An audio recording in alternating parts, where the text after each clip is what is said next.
நம்ம கார்த்திக் கிட்ட இருந்து மொத்த சொத்தையுமே புடுங்குன அஞ்சலி இப்போ கார்த்திக்க அந்த வீட்டை விட்டு துரத்த ஆரம்பிக்கிறா. அந்த ஒரு நேரத்துல நம்ம கார்த்திக் பயங்கர கோவப்பட்டு அஞ்சலிய தாக்குறதுக்காக போகும்போது, அஞ்சலி வந்து பார்த்தீங்கன்னா ஏற்கனவே எல்லாமே ரெடியா வச்சிருக்கா. போலீஸ்லாம் மாஸ் என்ட்ரி குடுத்து இந்த அஞ்சலிய காப்பாத்துறது மட்டும் இல்லாம, இது எல்லாமே இப்போ அஞ்சலியோட பேர்ல இருந்துட்டு இருக்கு. இந்த வீட்ட விட்டு வெளிய போ கார்த்திக் அப்படின்ற மாரி சொல்றாங்க. ஆனாலும் பிரச்சனை முத்துனதுனால போலீஸே வந்து பார்த்தீங்கன்னா நம்ம கார்த்திக்க கைது பண்ணும்படி ஆயிடுச்சு. அந்த ஒரு நேரத்துல நம்ம கௌதம், இலக்கியா, ஜானகி இவங்க எல்லாருமே மாஸ் என்ட்ரி குடுத்து கடைசியில நம்ம கார்த்திக்க காப்பாத்துவாங்க அப்படின்னு எதிர்பார்க்கவே இல்ல. அதுலயும் இந்த சொத்து எல்லாமே வந்து நம் கார்த்திக் பேர்ல இருக்கக்கூடியது கிடையாது அப்படின்னு சொல்லிட்டு நம்ம கௌதம் கிட்ட முன்னாடியே சொல்லிட்டாங்க. இதுக்கப்புறம் வந்து பார்த்தீங்கன்னா, அதாவது இந்த எஸ்எஸ்கேவுக்கு வந்து பார்த்தீங்கன்னா, ஒரு மிகப்பெரிய விஷயம் என்ன அப்படின்னு பார்த்தீங்கன்னா, அந்த சொத்தை எல்லாத்தையுமே இவரு ஆட்டைய போடணும் அப்படின்றது. ஆனா அஞ்சலி வந்து பார்த்தீங்கன்னா, இப்போ இவ்ளோ பெரிய விஷயம் செய்வா அப்படின்னு கொஞ்சம் கூட எதிர்பார்க்கவே இல்ல. அதாவது மொத்த சொத்தையுமே தன்னோட பேருக்கு மாத்திக்கிட்டு கடைசியில கார்த்திக்க வந்து பார்த்தீங்கன்னா விரட்டுவா அப்படின்னு சொல்லிட்டு நம்ம கௌதமும் இலக்கியாவும் மாஸ் என்ட்ரி கொடுத்து அந்த போலீஸ் கிட்ட இப்போ முறையா வந்து பார்த்தீங்கன்னா சண்டை போட்டு கார்த்திக்க காப்பாத்துறாங்க. அப்பதான் நம்ம கார்த்திக் இருந்துட்டு நம்ம கௌதம் கிட்ட என்ன மன்னிச்சிருங்கண்ணே, நான் எவ்வளவு பெரிய தப்பு பண்ணிருக்கேன் அப்படின்னு சொல்லிட்டு எனக்கு இப்பதான் வந்து பார்த்தீங்கன்னா தெரிய வருது அப்படின்ற மாதிரி சொல்லி நம்ம கௌதம், இலக்கியா, ஜானகி இவங்க எல்லாரோட கால்லயும் விழுந்து இப்போ பயங்கரமா மன்னிப்பு கேட்க போறாங்க. உண்மையிலேயே இது எல்லாமே ரொம்பவே நல்ல விஷயம் அப்படின்னு தான் சொல்லணும். அதுவும் இல்லாம பட்டதுக்கு அப்புறம் தான் வந்து பார்த்தீங்கன்னா தெரியுது. அதாவது அவருக்கு வந்து பார்த்தீங்கன்னா இத்தன நாளா அஞ்சலி ஒரு நெருப்பு அவள தொட்டேன்னா சுடும் அப்படின்ற மாரி சொல்லிக்கிட்டு இருந்தாங்க. ஆனா, அது எதுவுமே வந்து பார்த்தீங்கன்னா, நம்ம கார்த்திக்கோட மண்டைக்கு ஏறல. அவரா வந்து பார்த்தீங்கன்னா, பட்டதுக்கு அப்புறம் தான் புரிஞ்சுக்கிறாரு. இப்ப என்னாச்சு அப்படின்னு பார்த்தீங்கன்னா, இந்த அஞ்சலி இருந்துட்டு கார்த்திக்கோட சொத்து எல்லாத்தையுமே சுருட்டிர்றா. அந்த ஒரு டைம்ல கார்த்திக்குக்கு எல்லா உண்மையுமே தெரிஞ்சிருது. ஆனா, அஞ்சலி பேருக்கு மாறுனதுக்கு அப்புறம் என்ன பண்ண முடியும்? ஏற்கனவே நம்ம கௌதமும் இலக்கியாவோட பேர்ல அதாவது கௌதமோட பேர்ல இருந்த சொத்த தான் ஏமாத்தி இந்த கார்த்திக் எழுதி வாங்குனாங்க. அதாவது ஏமாத்துனா என்ன நடக்கும் அப்படின்னு சொல்லிட்டு, இப்போ வந்து பார்த்தீங்கன்னா, கார்த்திக்குக்கு நல்லாவே தெளிவா புரிஞ்சிருக்கும். கடைசியா என்ன ஆகுது அப்படின்னு பார்த்தீங்கன்னா, இப்போ நம்ம கார்த்திக் வந்துட்டு அஞ்சலிய கொல்றதுக்காகவே துணிறாங்க. அதாவது என் சொத்து, என் அப்பாவோட சொத்த வந்து பார்த்தீங்கன்னா, நீ ஆட்டைய போடுறதுக்கு வந்து பார்க்குறியா? அப்படின்ற மாரி வந்து சொல்லி, கடைசியா என்ன ஆகுது அப்படின்னு பார்த்தீங்கன்னா, போலீஸ் வந்து நம்ம கார்த்திக்க வந்து வயலன்ஸ் கேஸ்ல அரெஸ்ட் பண்ணிடுறாங்க. அதாவது அஞ்சலிய கொலை பண்ண பார்த்தாங்க அப்படின்ற மாரி வந்து சொல்லி, அதாவது இந்த கார்த்திக் வந்துட்டு உனக்கு நான் விவாகரத்து குடுக்குறேன் அப்படின்ற மாரி சொல்லும்போது, "நீ என்னடா எனக்கு விவாகரத்து குடுக்குறது? நான் உனக்கு விவாகரத்து குடுக்குறேன். நீ வந்து பார்த்தீங்கன்னா எனக்கு தேவையே கிடையாது. இந்த சொத்துக்காக மட்டுமே தான் நான் உன்ன கல்யாணம் பண்ணிக்கிட்டேன். அதாவது இப்ப கிடையாது. உன்ன ஆரம்பத்துல நான் கல்யாணம் பண்ணதுக்கான காரணமும் அதுதான். அதே மாதிரி இப்போ வந்து பார்த்தீங்கன்னா, உன் கூட நல்லவ மாரி நடிச்சிருந்ததுக்கான காரணமும் அதுதான். எனக்கு தேவையானது எல்லாமே உன்னோட பணம், உன்னோட சொத்து இது மட்டும் தான். நீ எனக்கு தேவையே கிடையாது." அப்படின்ற மாரி வந்து சொல்லி இங்கிருந்து விரட்டுறாங்க. அந்த ஒரு டைம்ல நம்ம கௌதம் மாஸ் என்ட்ரி குடுத்து, அந்த போலீஸ் கிட்ட இருந்து அ அதாவது பேசி வந்து பார்த்தீங்கன்னா, நம்ம கார்த்திக்க வந்து அவங்க கிட்ட இருந்து காப்பாத்துறாங்க. அப்பதான் நம்ம கார்த்திக்கு எல்லாமே புரிய வருது. அது மட்டும் இல்லாம கௌதம் வந்துட்டு, "நீ எதுக்கும் கவலைப்படாத கார்த்திக். இது எல்லாமே உன்னோட சொத்து. உனக்கு சேர வேண்டிய சொத்து. இது எல்லாத்தையுமே எப்படி மறுபடியும் உன்னோட பேருக்கு வர வைக்கிறது அப்படின்னு சொல்லிட்டு எனக்கு தெரியும். நீ என்ன ஏமாத்தும்போது நான் அந்த சொத்துக்காக நான் ஆசவும் படல. அதே மாதிரி இந்த சொத்து எல்லாத்தையுமே மறுபடியும் மீட்டெடுக்கணும் அப்படின்னு சொல்லிட்டு நான் எந்த ஒரு முயற்சியும் பண்ணல. ஆனா இப்போ உன்னோட சொத்த நான் மறுபடியும் உனக்கே திரும்ப கொண்டு வரேன். 1 வாரம் டைம். 1 வாரத்துக்குள்ள எல்லாத்தையுமே நான் மாத்தி காட்டுறேன் அப்படின்ற மாரி கௌதம் சொல்றாங்க. ஒரு பக்கம் வந்து பார்த்தீங்கன்னா, இந்த அஞ்சலிக்கு மிகப்பெரிய அதிர்ச்சி. அஞ்சலி சீக்கிரமா இந்த சொத்த எப்படியாச்சும் வந்து பார்த்தீங்கன்னா, நம்ம வந்து பாதுகாத்தே ஆகணும் அப்படின்ற மாரி நெனச்சுக்கிட்டு இருக்காங்க. அதே மாதிரி நம்ம கார்த்திக் இருக்காரு இல்லையா? கார்த்திக் வந்துட்டு நம்ம கௌதமோட கால்ல விழுந்து பயங்கரமா வந்து பார்த்தீங்கன்னா, மன்னிப்பு கேட்கிறாங்க.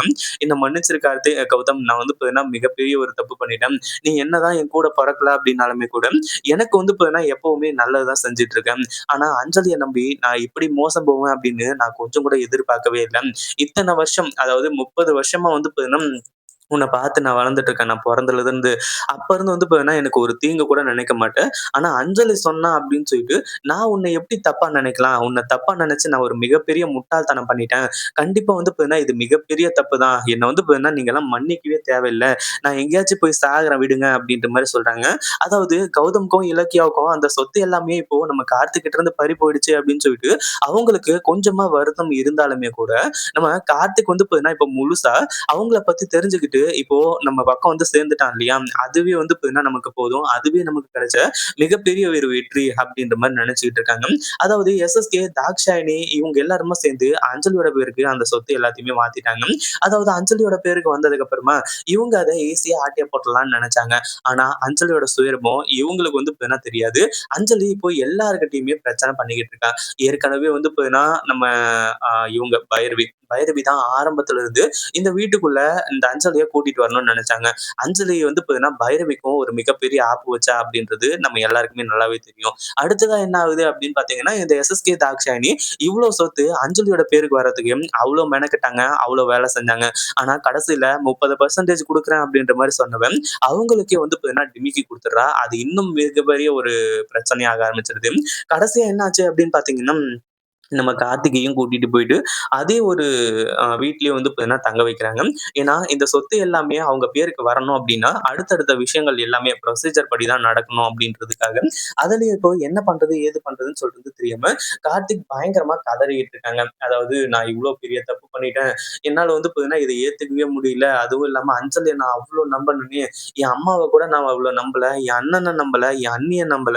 ஆனா அஞ்சலி வந்து பார்த்தீங்கன்னா, நான் அவ்ளோ கண்மூடித்தனமா நம்புனேன். ஆனா இந்த ஒரு விஷயத்துல அஞ்சலி இவ்ளோ கேவலமா நடந்துக்குவா அப்படின்னு நான் கொஞ்சம் கூட எதிர்பார்க்கவே இல்ல. அப்படின்ற மாரி எல்லாத்தையுமே சொல்ல ஆரம்பிச்சுறாங்க. கடைசியா என்ன ஆகுது அப்படின்னு பார்த்தீங்கன்னா, நம்ம கார்த்திக் இருக்கார் இல்லையா? கார்த்திக் வந்துட்டு விஷத்த குடிச்சு சாகறதுக்கு முடிவு எடுக்குறாங்க. அதாவது அஞ்சலி தன்னை விட்டுட்டு போயிட்டா, அதாவது அஞ்சலி உயிருக்கு உயிரா லவ் பண்ணாங்க. அதனால தான் இதுக்கு முன்னாடி குடிச்சு, குடிச்சு குட்டி சுவர் ஆயிட்டு இருந்தாரு. இப்பவும் அதுக்காக தான் குடிக்கிறாரா? அப்படின்னு கேட்டா கண்டிப்பா கிடையாது. அஞ்சலிய வந்து பார்த்தீங்கன்னா நம்பி, நம்ம இவ்ளோ பெரிய மோசம் போயிருக்கோமே அப்படின்ற மாரி நெனச்சு, நம்ம கார்த்திக் வந்து பார்த்தீங்கன்னா பயங்கரமா ஃபீல் பண்ணிட்டு இருக்காரு. இதுக்கு மேல வந்து பார்த்தீங்கன்னா, நான் உயிரோட இருக்கிறதுல அர்த்தமே கிடையாது. ஏன்னா, இவளால வந்து பார்த்தீங்கன்னா எல்லாத்தையுமே நான் இழந்துட்டேன். அப்படின்ற மாரி வந்து சொல்லி நின்னுகிட்டு இருக்காங்க. அதே மாதிரி இங்க வந்து பார்த்தீங்கன்னா, அவ்ளோ சீக்கிரம் வந்து நம்ம கௌதமும், இலக்கியாவும் அவ்ளோ கார்த்திக்க வந்து பார்த்தீங்கன்னா விட்டு குடுத்துருவாங்களா அப்படின்னு கேட்டா கிடையாது. இப்போ எல்லா பிரச்சனையும் ஒண்ணு மண்ணா வந்துட்டு இருக்கு. ஏற்கனவே நம்ம ரேவதி யாரு அப்படின்ற விஷயம் நம்ம கௌதமுக்கு தெரிஞ்ச நிலையில தன்னோட அப்பா வந்து பார்த்தீங்கன்னா யாரு அப்படின்றது தெரியாம இருந்துட்டு இருந்துச்சு. அந்த ஒரு விஷயமும் இப்போ தெரிய வரப்போகுது. அடுத்ததா வந்து பார்த்தீங்கன்னா நம்ம கார்த்திக்குக்கு எல்லா உண்மையுமே தெரிஞ்சு அஞ்சலிய விட்டு வர நேரமும் வந்தாச்சு.